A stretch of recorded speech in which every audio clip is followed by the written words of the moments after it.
Hey, folks, if you're an astute observer of this program over the last couple of days, you noticed something, and we're going to talk about that and where I dropped the ball about knowing my audience and why it's so critical. And it led to 2, maybe 3 mistakes.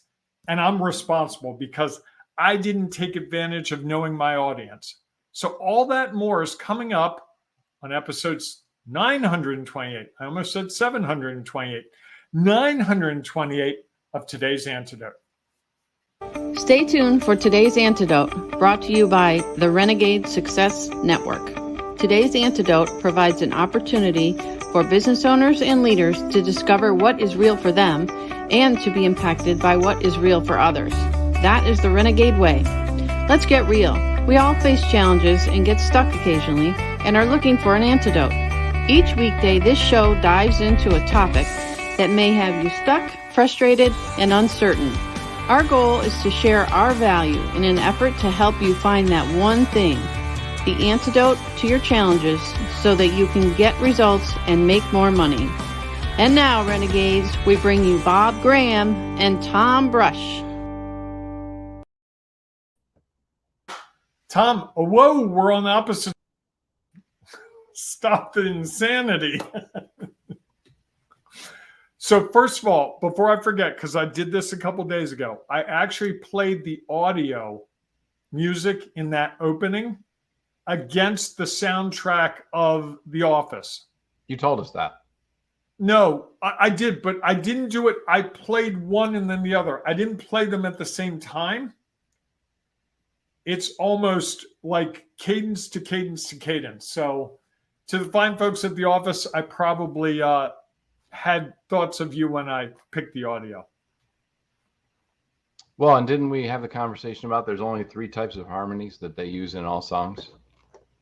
No, we haven't had that discussion. I thought we talked about that when we were talking about. I saw some. You're trying to put this off because you know where we're going with this episode, and I'm not going to let you. I need to find that. Okay. All right. We'll come back to it. We got at least another, 5-6 episodes to go in life. Okay. You never know. You want to start the conversation off? I do. So you have, and I'm not picking on you. I really am responsible. This is totally me. And this is me not knowing my audience. So over the last couple of days, the screen that you see has the word audience, knowing your audience. And audience has been misspelled all week, and I didn't catch it. Oh, and before I say that, we are recording this episode. This is taped, so you can't put your comments in. Even though I know you'd love to be supportive of Tom, you can't do it. You can put them in the comments, but they're not going to show up on the program. And I promise Tom and I will look at them, laugh at them, cry at them, like them, and then we'll respond to them. Anyway, getting back to our story. It's been misspelled all week, and I just caught it like 5 minutes ago. I know what? I thought you said that you noticed it earlier. I did notice it earlier today when I was putting the audio of the episode from earlier today into the podcast system. But I didn't go back to see if it was wrong yesterday or the day before. Let me know. Or to let you know, correct. So then I saw it here before the program and I caught it. Here's where the breakdown occurs. And this is where knowing your audience is critical. Of Tom and me, the person who's probably better at spelling most days is me. Tom is really gifted in many, many, many ways. He does those graphics every day. He does the technology for these shows every day. He does a million great things. Spelling probably isn't in the top 10 or top 20, and that's totally fine. So if I know my audience and I know Tom, I should have been looking more closely. I try to look each day and I drop the ball. So it is critical. If I had caught that the first day, it wouldn't have been copied day after day. So I take full responsibility. I could say, well, Tom's not a good speller. That's on Tom. No.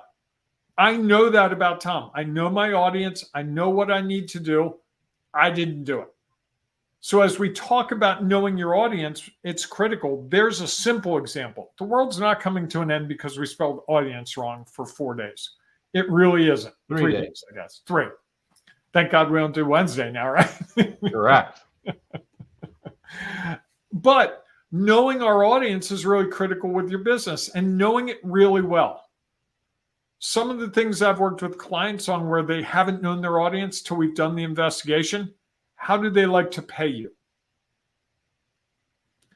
What do they feel about your hours of business? Well, I work 7 to 3. I've always done it. That's not the question. How do they feel about that? How do they feel about your color selection? I was working with one company had different colors. Like, well, these are the colors. We've always had these colors. These colors look to me like 1970s colors. Have we updated? No. Why would we do that? Ask your customer. Lo and behold, you ask your customer, and the customer is like, we'd really like some bright oranges. We'd like tie-dye. We don't know. And every single business, yours, mine, ours, all of them, there's something we don't know that could be critical to our success. And I think that this is critical. If I came down to one thing your business had to do well to succeed and grow, it's knowing your audience. And your audience will change over time. We had an audience first program during COVID.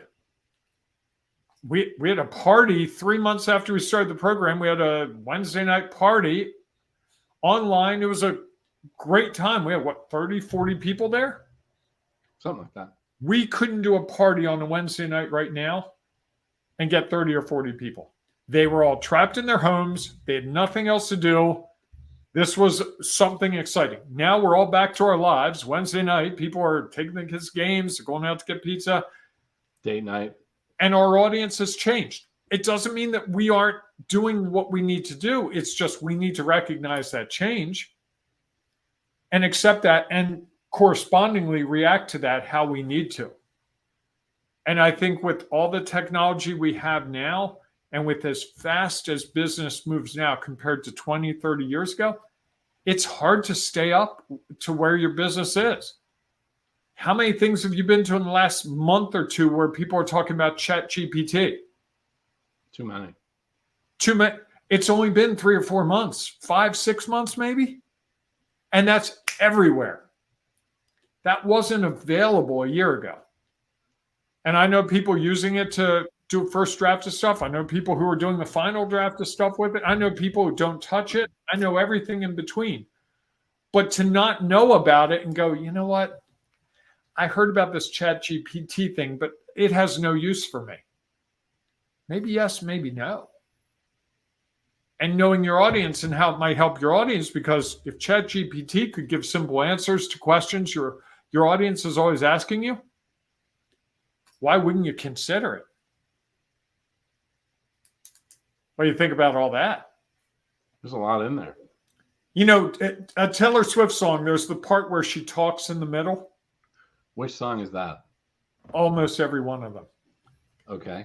In the middle, there's a part where she talks, and she calls it her rant. So she has the first 2 verses, the chorus a couple times, then the rant, and then back to the chorus. I feel like I sometimes do the rant at the beginning of our program, and then we do the verses and chorus.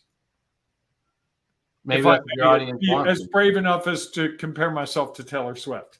Look at you. If you can do that, you should be able to write a Broadway musical. It's different doing this at 4 o'clock in the afternoon. Yeah, you always said you didn't like doing it at 4 o'clock. I do not.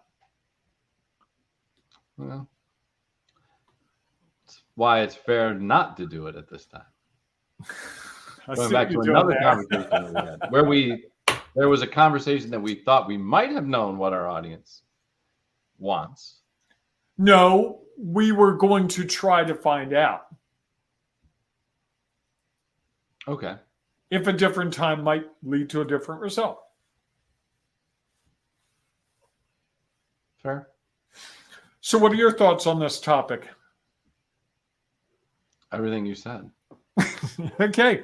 Thanks, folks. This has been a really great show. This is probably the best show so far because we don't even need a one thing because Tom has consented to all my things. Therefore, it's all one thing. 10 minutes and 8 seconds of one thing. Yeah, no, I mean, I think that I think we make a lot of assumptions. We were talking before the show about a Facebook message you got that was someone who clearly, and I get them in LinkedIn all the time, doesn't know their audience and believes that they have what everyone needs. And so they have no problem in just promoting that to you without knowing whether you have any interest at all whatsoever, or would find it of value, or you're dealing with some challenge that would not require, but encourage Prohibit me from being interested. Yes.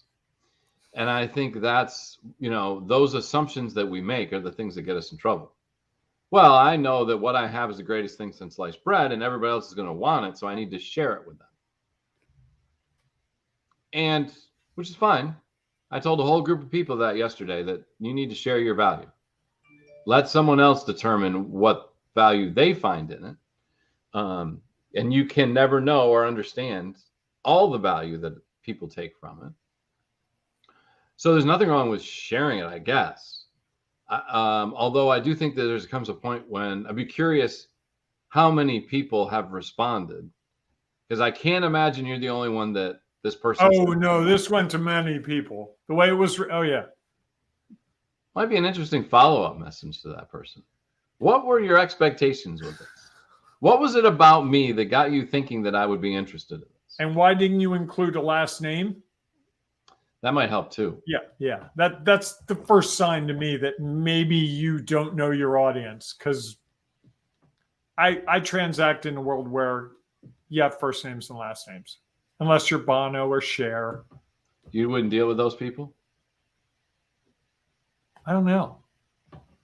I will say this. I led an alignable call the other day for our Grow Your Small Business group, and we had someone on there who had a solution that he was working on, and I asked him, well, who's your target market?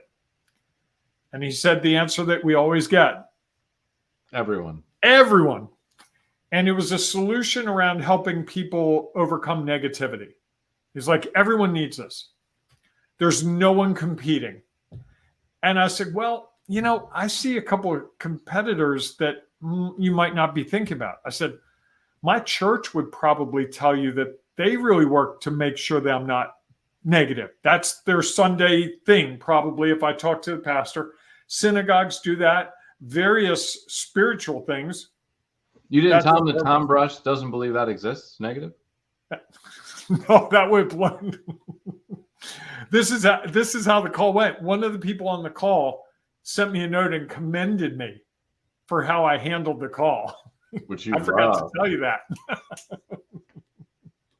Which I'm sure that words of affirmation were excellent. Words of affirmation in that situation, because it was exasperating, because this person was arguing. No, okay, fine. You know what?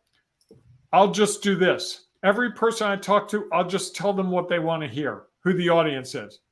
And there are 7 billion people, so I'll tell 7 billion people, and before you know it, everyone will be doing every single person will do this. It'll change every life on earth. I'm like, whoa. It's going to be hard to do his tax papers. Yeah, I hope he's got a bank account big enough to hold all the money he's going to have. But you see that and shades of that all the time, and I see it all the time, and knowing who your audience is really the name of the game. And it can't just be who you think it is. This is perfect for mothers who have kids between the age of 5 and 7 and drive to daycare between 8 and 9 in the morning. Okay, that's really specific. That's great. But maybe that's not it. But you think it's it because you think you know mothers in that group. I don't. And the more I study my audience, the less I realize I know about them. Because we're always going to be surprised, right? Well, we can only know so much. you think about all the things that have been done where people at some point took a chance.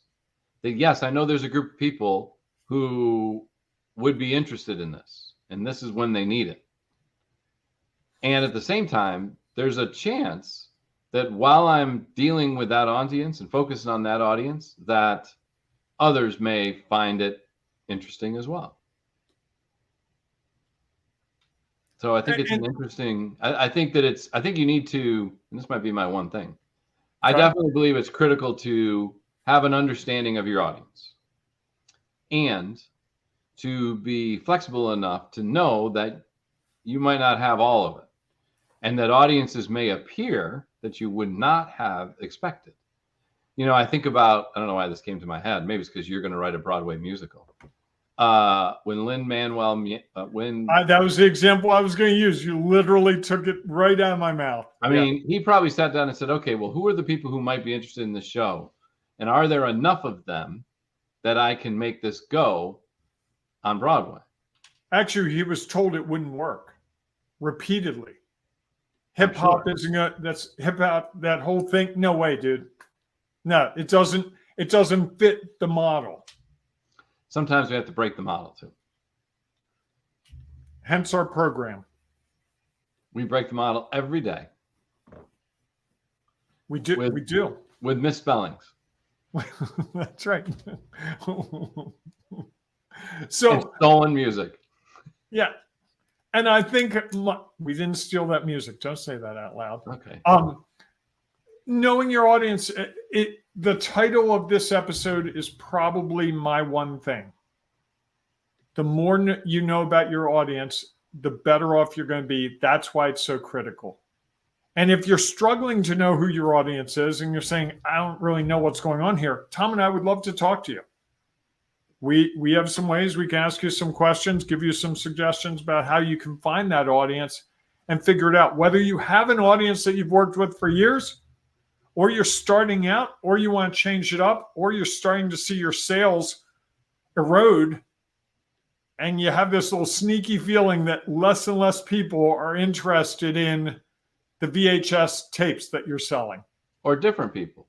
Or different. I mean, I think that's the one part about it is, I think, like I said, is that you can't always know all of it. And, to determine who's going to be interested always in what you have, you never know.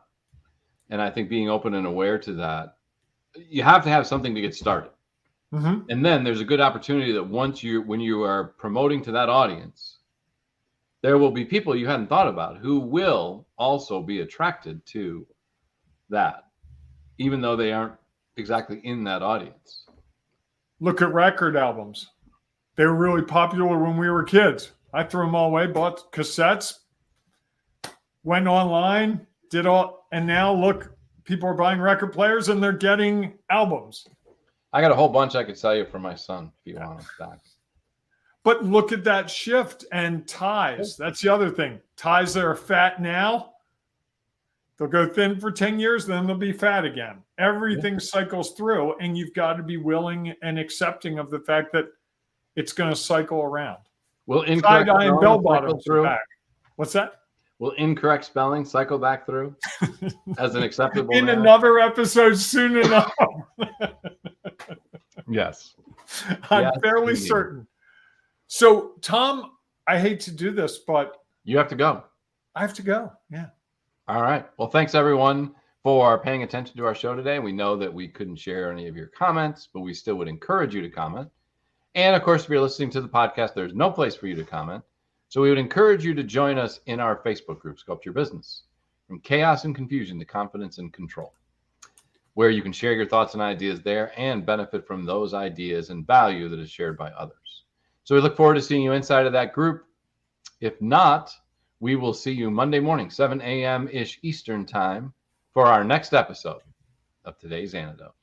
Hey, in the meantime, all weekend, all day, all night, embrace the renegading you. It's so worth it. Trust me. And Tom, you do the closing today. What? I don't know what our audience wants. You know. No, I'm kidding. All right, everyone. If you are struggling to figure out who your audience is, or you've put some information out and thought you understood it and don't really have it, please reach out to Bob or I. We'd be happy to talk with you about what that might look like and help you get real about what that means, get the results you desire, and make more money. So please feel free to reach out to Bob or me, because we'd be happy to talk about that with you, or go to the renegadesuccessnetwork.com where you can get that information as well. All right, everyone, go out and enjoy your day.